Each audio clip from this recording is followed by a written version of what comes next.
যাবতীয় ভুতুরে ভোটার, ভুয়ো ভোটার, মৃত ভোটার, বাংলাদেশি ভোটারদের মালিকানা রয়েছে তৃণমূল কংগ্রেসের কাছে। তৃণমূল চাইছে না এসআইআরটা সুষ্ঠুভাবে হোক।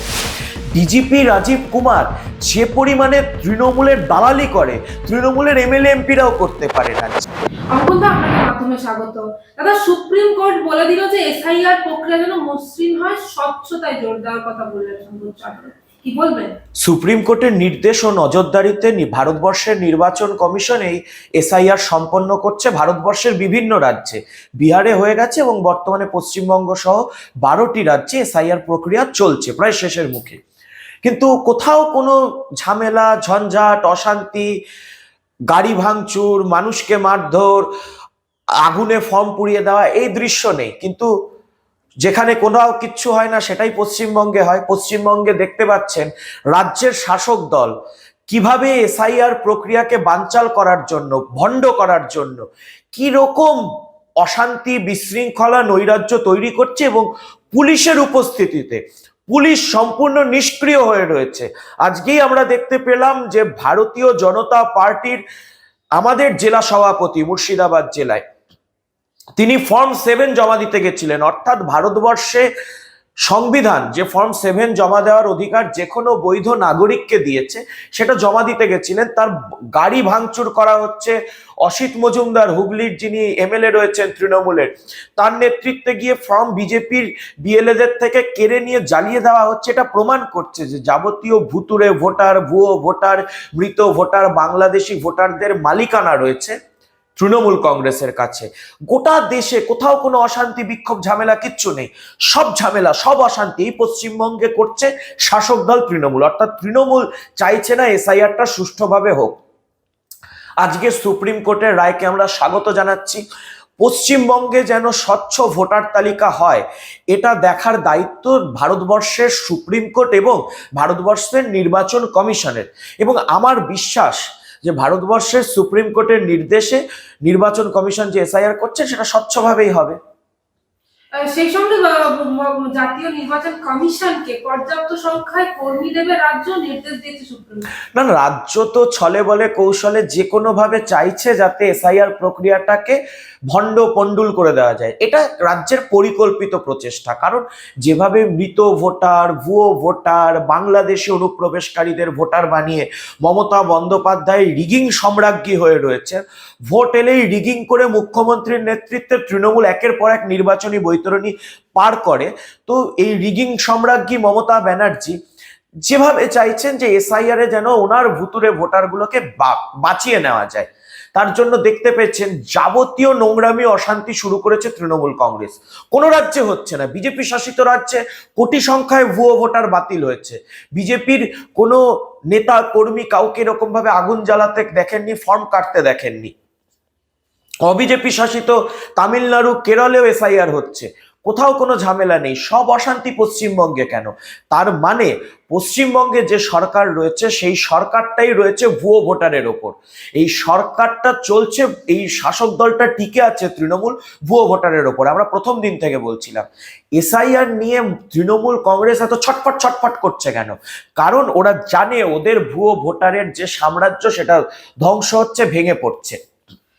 আপনি দেখুন কি দুর্ভাগ্য, পশ্চিমবঙ্গের হিন্দু বাঙালি হিসেবে আমরা দেখতে পাই যে গতকাল মৌনী অমাবস্যার সময় একদল কালীভক্ত পুণ্যার্থী শ্যামা সুন্দরীর মন্দিরের সামনে সমবেত হলে ভিড় নিয়ন্ত্রণের নাম করে, ভিড় সামলানোর নাম করে মমতা বন্দ্যোপাধ্যায়ের চটিচাটা দলদাস পুলিশ হিন্দু কালীভক্ত পুণ্যার্থীদের ওপর লাঠিচার্জ করছে। কিন্তু আজকে যখন তৃণমূলের হারমাদ গুন্ডারা তারা ফর্ম 7 কেড়ে নিচ্ছে, তারা আইন নিজেদের হাতে তুলে নিচ্ছে, বিজেপির কর্মীদের মারধর করছে, গাড়ি ভাঙচুর করছে, এই পুলিশ, সেই পুলিশ আজকে তাদের যেন হাতটা কেটে নিয়েছে মমতা বন্দ্যোপাধ্যায়, ঠুটো জগন্নাথ হয়ে তারা দাঁড়িয়ে রয়েছে, কিচ্ছু করছে না।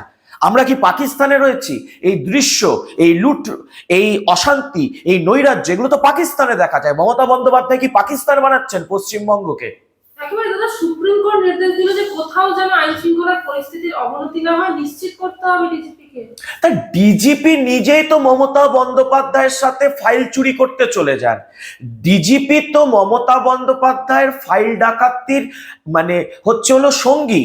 এখন ডিজিপি যিনি রাজীব কুমার রয়েছেন, তিনি বা মমতা বন্দ্যোপাধ্যায়ের পোষ্য যে আইপিএস গুলো রয়েছে, তারা তো সবাই মমতা বন্দ্যোপাধ্যায় চুরি, জোচ্চুরি, দুর্নীতি, তোলাবাজি, রাহাজানিকে প্রশ্রয় দেন এবং সেটা যেন হয় সেটাতে প্রচ্ছন্ন মদত দেন রাজ্যের ডিজিপি। এই যে যে দৃশ্য রয়েছে, যে দৃশ্য আমরা দেখতে পাচ্ছি, সুপ্রিম কোর্টের উচিত তো ডিজিপিকে ইমিডিয়েট পদ থেকে বরখাস্ত করে ডিজিপির এগেনস্টে ডিসিপ্লিনারি অ্যাকশন নেওয়া। ডিজিপি রাজীব কুমার যে পরিমাণে তৃণমূলের দালালি করে, তৃণমূলের এমএলএ এমপিরাও করতে পারে না। যে পরিমাণে তৃণমূলের হয়ে ব্যাটিং ডিজিপির চেয়ারে বসে রাজীব কুমার করেন, কোনো পুলিশ অফিসার স্বাধীন ভারতবর্ষে এইভাবে রাজনৈতিক পক্ষপাত দুষ্ট আচরণ করেনি। সুপ্রিম কোর্ট দেখতে পাচ্ছেন না? আমার সবিনয়ে প্রশ্ন রয়েছে দেশের মহামান্য সুপ্রিম কোর্টের কাছে। আপনি যখন দেখছেন যে এইভাবে বিভিন্ন জায়গা ধ্বংস হচ্ছে, বিভিন্ন আপনার ফাইল লোপাট করছে রাজ্যের ডিজিপি উপস্থিত থেকে, এই ডিজিপিকে রেখে আপনি কিভাবে এসআইআর করতে পারেন? সুপ্রিম কোর্টের উচিত অবিলম্বে 355 ধারা জারি করা এই রাজ্যে। যদি আইন শৃঙ্খলা রক্ষা করতে হয়, যদি বাবা সাহেব আম্বেদকরের সংবিধান তন্ত্রকে এই রাজ্যে বাঁচাতে হয়, তাহলে 355 ছাড়া এই ডিজিপি, দলদাস ডিজিপি, ভাবছেন এদের হাতে আইন কানুন রেখে পশ্চিমবঙ্গে স্বচ্ছভাবে এসআইআর বা কোনো কাজ, আইনের শাসন প্রতিষ্ঠা সম্ভব? সুপ্রিম কোর্ট যেমন নির্দেশ দিচ্ছেন, আমার অনুরোধ রয়েছে, অন্ধ নয় ভারতবর্ষের আইন ব্যবস্থা, অন্ধ নয় ভারতবর্ষের বিচার ব্যবস্থা। চোখ দিয়ে দেখুন যে দৃশ্য, যে লুট, যে রাহাজানি, যে নৈরাজ্য চলছে, এবং এই ডিজিপির নেতৃত্বে পুলিশ যেভাবে ঠুটো জগন্নাথ হয়ে বসে রয়েছে, এর বিরুদ্ধে আইনানুগ ব্যবস্থা বিচার বিভাগ, ভারতবর্ষের সুপ্রিম কোর্ট গ্রহণ করুক। 3 দিনের মধ্যে লজিক্যাল ডিসক্রিমিনেন্সির তালিকা প্রকাশ করতে হবে কমিশনকে, পঞ্চায়েত, ব্লক, ওয়ার্ড অফিসে তালিকা। এ তো স্বচ্ছতার জন্য হচ্ছে, আমরাও তো চাইছি স্বচ্ছভাবে তালিকা প্রকাশ হোক। কারণ তৃণমূলের বিএলএরা যেভাবে চাপ দিচ্ছে, আপনারা দেখেছেন কিছুদিন আগে যাদবপুরে একজন বিএলও কিভাবে আত্মহত্যা করেছে, তৃণমূলের বিধায়ক, তৃণমূলের কাউন্সিলর, তৃণমূলের বিএলএ কর্মীদের সর্বাঙ্গীন একটি চাপে। তো যদি স্বচ্ছভাবে তালিকা প্রকাশ হয় তো স্বাগত জানাচ্ছি। আমরা তো চাইছি স্বচ্ছভাবে তালিকা, কারা বাদ যাচ্ছে, কি কারণে বাদ যাচ্ছে, কাদের নাম অন্তর্ভুক্ত করার এই প্রচেষ্টা তৃণমূল করছে। বৈধ নাগরিকের নাম থাকবে, অবৈধ নাগরিক এবং ভুয়ো ভোটারদের নাম বাদ যাবে। এর জন্য যে স্বচ্ছতা আনা প্রয়োজন, ভারতবর্ষের সুপ্রিম কোর্ট আনার জন্য নির্দেশ দিচ্ছেন, আমরা স্বাগত জানাচ্ছি। কিন্তু একই সাথে ওই তালিকার কে নিয়ে যাতে কোনো কারসাজি তৃণমূল করতে না পারে, এটাও সুনিশ্চিত ভারতবর্ষের সুপ্রিম কোর্টকে করতে হবে, এটা আমাদের দাবি। भारत के हृदय प्रदेश मध्य प्रदेश की धरती, जहां परंपरा और प्रगति का संगम है, और यहीं भोपाल में पहली बार आयोजित हुआ ग्लोबल इन्वेस्टर्स समिट 2025। प्रधानमंत्री नरेंद्र मोदी जी के कर कमलों से शुरुआत और केंद्रीय गृह मंत्री अमित शाह जी का मार्गदर्शन। इसमें शामिल हुए 9 देश, 25,000 से अधिक निवेशक और 100 से ज्यादा विदेशी प्रतिनिधि। समिट में हुए 89 MOUs पर हस्ताक्षर, 600 से अधिक बीदोग और 5,000 प्लस बीदोग मीटिंग्स, 26 लाख करोड़ से ज्यादा निवेश, जिनसे 17 लाख से अधिक रोजगार सृजित होंगे। मुख्यमंत्री मोहन यादव के नेतृत्व में सिंगल विंडो सिस्टम, 29 दिन में भूमि आवंटन और उद्योग एवं रोजगार, वर्ष 2025 जैसी पहले मध्य प्रदेश बना देश का तीसरा सबसे बड़ा निवेश आकर्षण। यह सिर्फ एक समिट नहीं, बल्कि आत्मनिर्भर भारत की दिशा में मध्य प्रदेश की ऐतिहासिक छलांग है। मध्य प्रदेश उद्योग एवं रोजगार का नया गढ़।